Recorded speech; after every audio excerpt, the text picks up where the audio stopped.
सनोवर भाई 2019 से जो है मदीना रुबात नहीं मिली है। 2019 में आखिरी बार मिली थी। उसके बाद जो भोपाल के पावर ऑफ अटर्नी होल्डर हैं, आपने कई बार एक दो बार नोटिस भी भेजा, उसके बाद अभी तक कुछ हासिल नहीं हुआ है। मदीने की रुबात को लेकर क्या कर रहे हैं? ये बात बिल्कुल सही है कि भोपाल रियासत के लिए लोगों को ठहराने के लिए वाकिफ ने इस नीयत के साथ रुबातें बनाई कि भोपाल रियासत के लोग हज के दौरान, उम्रा के दौरान वहाँ ठहरे और उनकी लागतें कम आए, उनकी बेहतर खिदमतें हो सके। लेकिन मक्का की रुबातों में तो हाजियों के ठहरने का इंतज़ाम हो रहा है। मदीना की रुबातों में विगत कई वर्षों से हाजियों को नहीं ठहराया जा रहा है।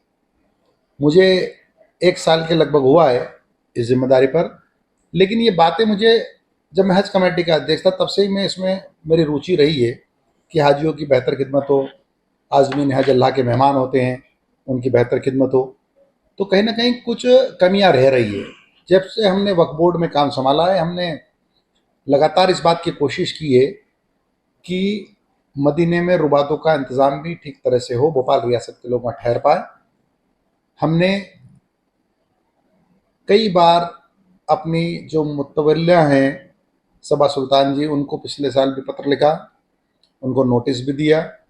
जो उनके जवाबात आए हैं वो इस प्रकार के आए हैं। लास्ट जवाबात जब हमने अंतिम नोटिस उनको दिया कि हम इसके बाद अब कोई कार्रवाई करेंगे, तो उनके जो जवाबात आए हैं वो लीगल जवाबात हैं कि साहब वहाँ पर कोई लीगल लिटिगेशन है, कोर्ट का कोई मामला है, और कोर्ट ने, जो मदीना की कोर्ट है, उस कोर्ट ने वहाँ की हयतुल औकाफ है उसको इसका जिम्मेदार बना दिया। इस कारण से हम नहीं ठहरा पा रहे।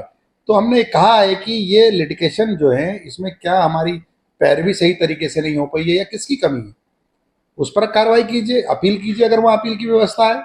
जिस प्रकार से हम, हमारे देश में अपील की व्यवस्था है कि अगर कोई फैसला हो जाता है उसके रिव्यू करते हैं या अपील करते हैं, अपर कोर्ट्स में जाते हैं। तो आप क्या कर रहे हैं, हमने फिर से उनको ये कहा है कि आप तत्काल इस पर कार्रवाई कीजिए। और भोपाल की रियासत को ये बहुत संजीदा मामला है, इससे लोगों के सेंटिमेंट जुड़े हुए हैं और लोगों की ज़रूरत भी है और वाकिफ की मंशा भी पूरी होना चाहिए। ये सब चीज़ों को जोड़ करके अगर हम देखते हैं तो हर हाल में मदीने की रुबातें भोपाल रियासत के हाजी साहिबानों को मिलना चाहिए। शाही औकाफ कमेटी की बात करें तो नूरा कुश्ती देखने को मिली। अभी देखने में आया कि ऐसे मेंबरों की कमेटी बनाई गई है जो एक वित्त मंत्री मैनेजर है, दूसरे जो मेंबर है वो शाही औकाफ के उनके रिश्तेदार कब्जा करे हुए हैं। ऐसे लोगों पर कार्रवाई होगी क्या? ये वैधानिक कमेटी लगती है आपको? देखिए, जो कमेटी बनाई है, कमेटी वक्फ बोर्ड ने नहीं बनाई है। वक्फ बोर्ड ने मुतवल्ली बनाई है और सबा सुल्तान जी को वक्फ बोर्ड ने बनाया है, और उन्होंने अपने काम की सुविधा की दृष्टि से ये वो अपनी व्यवस्था बनाती हैं कि कभी आजम तिरमिजी साहब थे, कभी अभी 3 लोगों के नाम सामने आए। 2 लोग मुझसे आज मुलाकात भी की, 2 लोगों ने। तो ये उनकी काम में सुविधा की दृष्टि से वो बनाते हैं, ऐसा उन्होंने मुझे बताया।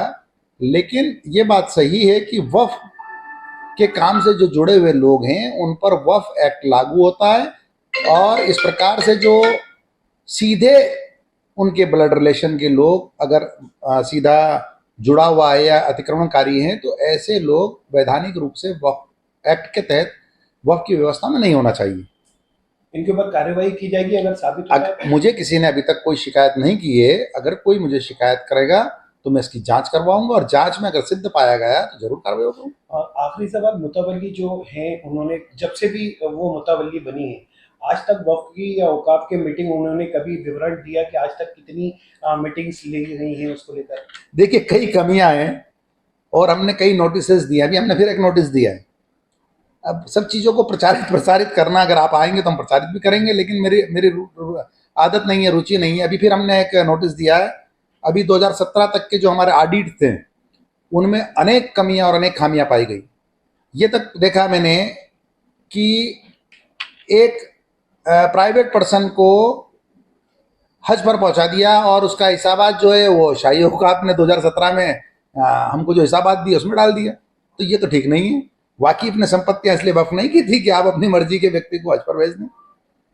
एक 5,20,000 या 5,65,000 रुपए के आसपास की एक राशि है, उससे रोड बनना बता दिया। कि आरिफ नगर की कोई गली की एक रोड बनाइए।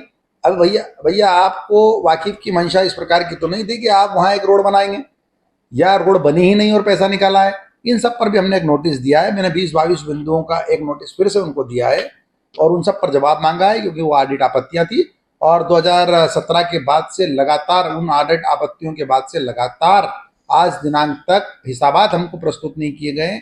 जब हिसाबात ही हमारे पास नहीं आए तो तमाम आपत्तियां ही आपत्तियां हैं।